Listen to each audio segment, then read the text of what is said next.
Hello and welcome. These stories of hardship and resilience, inspired by real life accounts from women's forums. All identities and places have been altered. Thank you for listening. Okay, I don't even know where to start with this one. I've been sitting with it for about 3 weeks now, and I think I just need to write it down in one place, in order, the way it actually happened before I lose pieces of it. My name is Lisa. I'm 36. I work as a school librarian in a small town in Connecticut. I've been married for 9 years to a man named Mark. We don't have kids, we have a beagle named Henry. 3 weeks ago, on a Tuesday night, I was sitting on my couch under a blanket with a cup of tea, scrolling Facebook on my laptop the way you do when you're half watching a show and half not, and I got a notification. Rebecca Hollis has tagged you in a photo.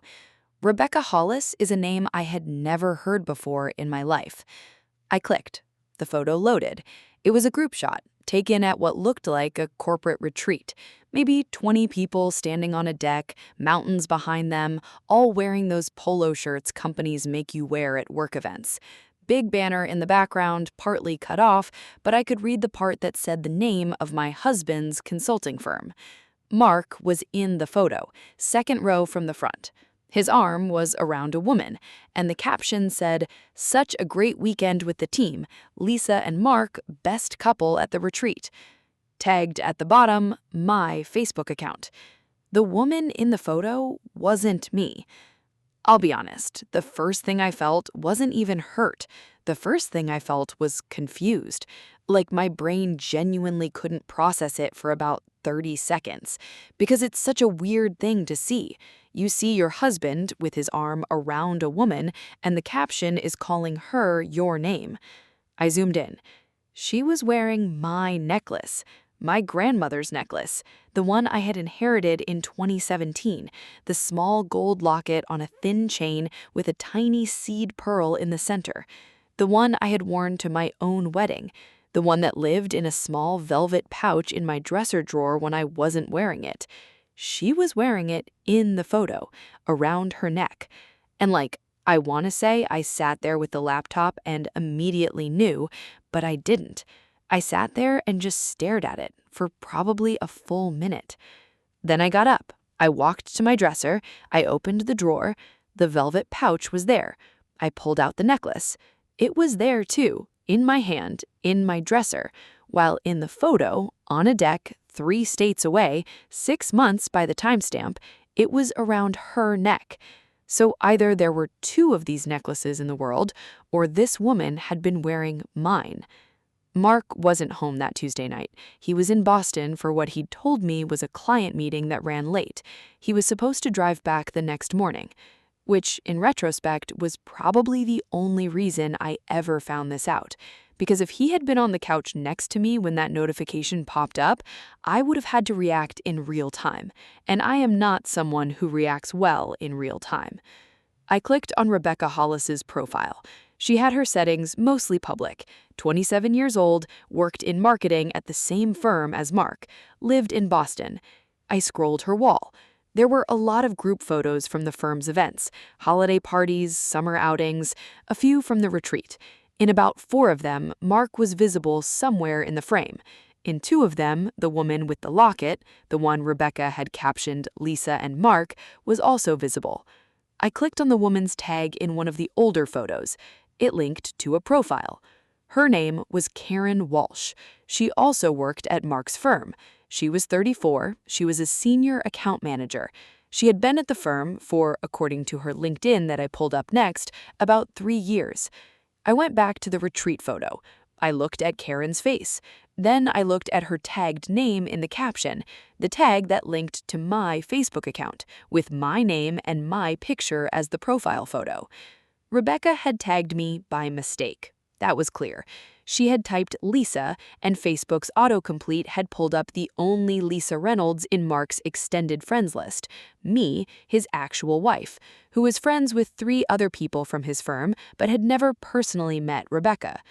Rebecca had thought when she typed Lisa, the autocomplete would pull up Karen, because at every event Karen had been at with Mark, Karen had been introduced as Lisa.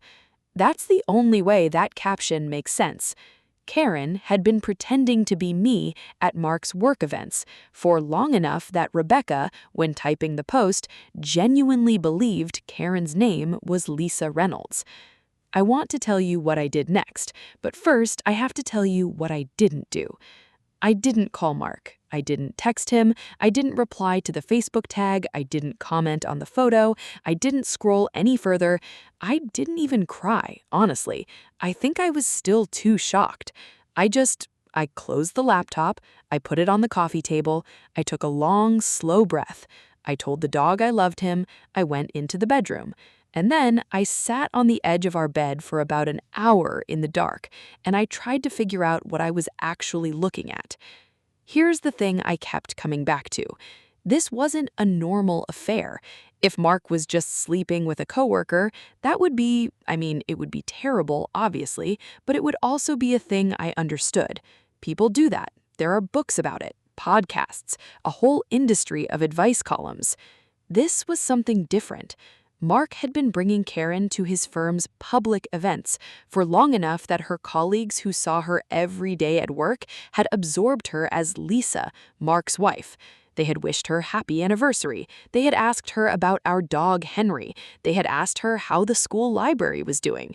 And Karen, a senior account manager who was at her own firm under her real name 40 hours a week, had been showing up to those public events as me. This wasn't cheating. This was a long-form public performance. Mark had built a parallel marriage, and I had been the wife who didn't exist at work, while Karen had been the wife who didn't exist at home. I sat in the dark for a long time.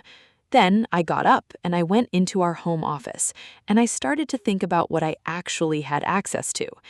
My grandmother taught me when I was about 14 that there are two kinds of people in any difficult situation: the kind who react and the kind who write things down. The kind who react have to live with their first sentence forever. The kind who write things down get to choose their first sentence later after they've seen all the evidence. I am the second kind, always have been. So that night, around midnight, I opened my laptop again. I made a new folder on my desktop.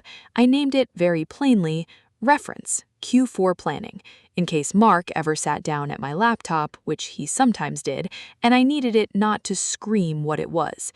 Inside the folder, I started saving things. First, screenshots. The retreat photo, the caption, Rebecca's wall scrolled all the way back to about 3 years ago.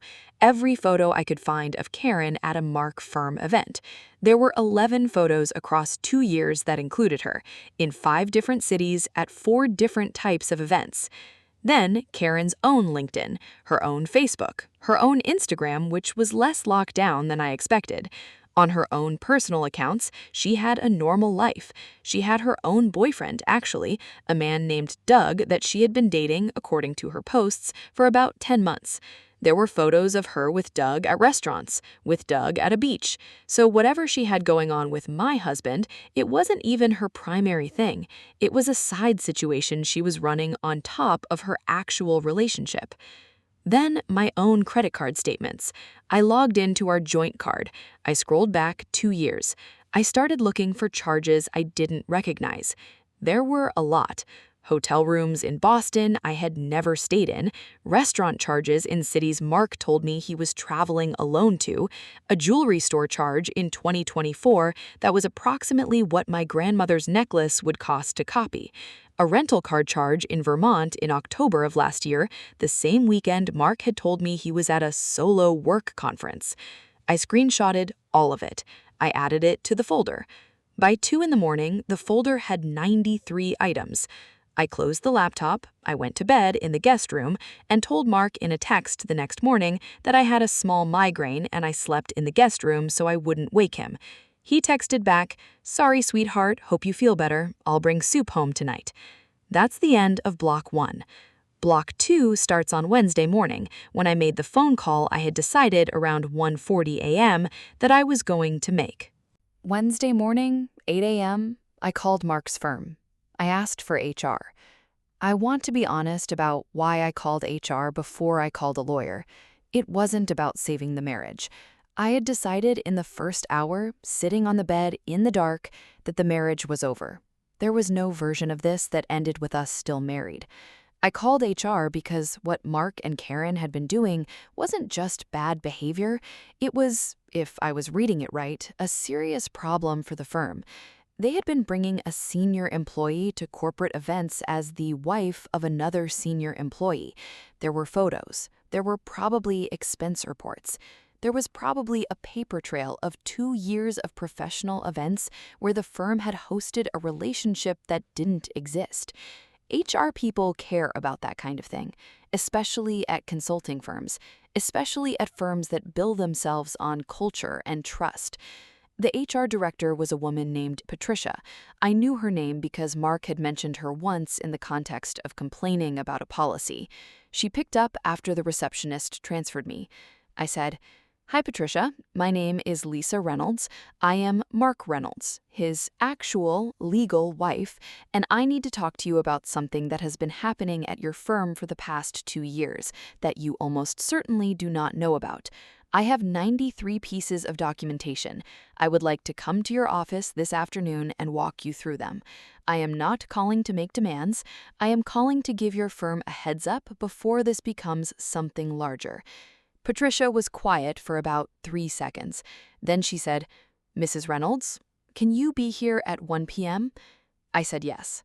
I drove to Boston. I brought my laptop. I brought a printed binder of the most damning 43 of the 93 items because I figured Patricia would want hard copies for her file. I walked into her office at 12:58. She had 2 other people with her, a woman from legal and a man whose role I didn't catch, but who I think was something like the chief of staff to one of the partners. I walked them through it for about 90 minutes. Photos, captions, the retreat, the Christmas party, the summer outing, the colleagues who had wished Karen happy anniversary in the comments of public posts, the hotel charges, the jewelry charge, the rental cars, Karen's own LinkedIn, Karen's own boyfriend Doug, whose existence was relevant because it meant Karen had been performing a fake marriage with my husband while in an unrelated real relationship of her own. Patricia took notes the whole time. The legal woman took notes. The chief of staff just listened. When I finished, Patricia said, "Mrs. Reynolds, thank you for bringing this to us in this way. I want to be clear with you about what happens next. We will conduct an internal investigation. I cannot share its details with you, but based on what you have shown me, both Mr. Reynolds and Miss Walsh have likely violated several provisions of our employee conduct policy, including the prohibition against misrepresenting personal relationships at firm events. There may also be expense fraud issues, depending on what we find. The investigation will move quickly. I would estimate 10 to 14 days. I said, "Okay." Patricia said, "Mrs. Reynolds, one more thing. You said on the phone you were not calling to make demands. I want to ask, is there anything you would like the firm to know in terms of what would feel like a fair outcome for you personally?" I said, "Patricia, I don't want money. I don't want a settlement. I am divorcing Mark on my own timeline, with my own attorney, and that has nothing to do with the firm. The only thing I would ask is that whatever the firm decides about Mark's and Karen's employment, you put it in writing in a formal letter that I can show, if I need to a family court judge, because what they did is going to be relevant in my divorce, and I want a paper trail that doesn't depend on Facebook posts." Patricia said, "Mrs. Reynolds, we will write you that letter." I drove home. I made dinner. Mark walked in around 7:30. He kissed me on the forehead. He asked how my migraine was. I said, "Better, thanks." We sat down. We ate. He told me about a client meeting in Boston. He gave me details, the client's name, the conference room, the catering they had ordered. He invented an entire afternoon, because his afternoon had actually been spent at his office getting his first call from Patricia's team, who had started the investigation roughly 4 hours after I left her office. He was, as I now know from the timeline she would later confirm, already aware that he was under HR review, and he sat across from me and ate chicken and described an imaginary client meeting. I let him. After dinner, I said, Mark, I want to talk to you. Sit down on the couch. He sat down. I opened my laptop. I turned the screen toward him. I had the retreat photo loaded. I said, "Tell me about Karen Walsh." There's something that happens to a person's face when they realize in a single second that the entire architecture of the lie they've been maintaining for 2 years has just collapsed. I had never seen it before. I hope I never see it again. It is not a satisfying thing to see. It is a deeply, deeply sad thing to see. Mark started to cry. He said, "Lisa, please, let me explain." I said, "Mark, I have 93 pieces of documentation. I went to your firm's HR this afternoon. They are conducting an investigation. I called my divorce attorney this morning. She is filing on Monday. You are sleeping in the guest room tonight. By Friday, you will be at your brother's. Do not text Karen. Do not call Karen. Do not contact Karen. Anything you do between now and Monday will be added to the documentation. Good night, Mark." I went to bed. I slept, somehow, for almost 9 hours. 12 days later, Patricia sent me a formal letter on firm letterhead. Mark and Karen had both been terminated for cause, effective immediately. The firm's investigation had concluded that they had violated multiple provisions of conduct policy, expense policy, and, in Karen's case, a specific clause about misrepresentation in client-facing settings, because 2 of the events Karen had attended as Lisa had included clients of the firm. The clients had told her name was Lisa Reynolds. They had business carded her under that name. Some of them had emailed her at a personal address she had given them, also under that name. That was, the firm concluded, a real liability problem. My divorce filed on Monday. Mark didn't contest a single term. The HR letter plus the 93 items in my reference folder plus the 2 years of credit card charges made his position legally impossible. I kept the house. I kept 80% of the joint assets. I kept the dog. I kept my last name because Reynolds had been my name for 9 years, and I was not going to let him take it twice. My grandmother's necklace is in its velvet pouch. I haven't worn it since the photo. I think someday I will. Just not yet. If you've ever opened a notification and seen something you couldn't unsee, if you've ever been the wife who wasn't at the event because someone else was in your name, if you've ever made a folder in the dark at midnight and called it something boring on the front of it, drop the word tagged in the comments. I read every one. Subscribe so you don't miss the next story, a new one every week about quiet women who knew exactly what they were doing the entire time everyone underestimated them. Until then, check the tags. Sometimes the autocomplete tells the truth that nobody else will. Subscribe for more real life stories and support us with a like. Thank you for listening to Revenge Stories. See you in the next one.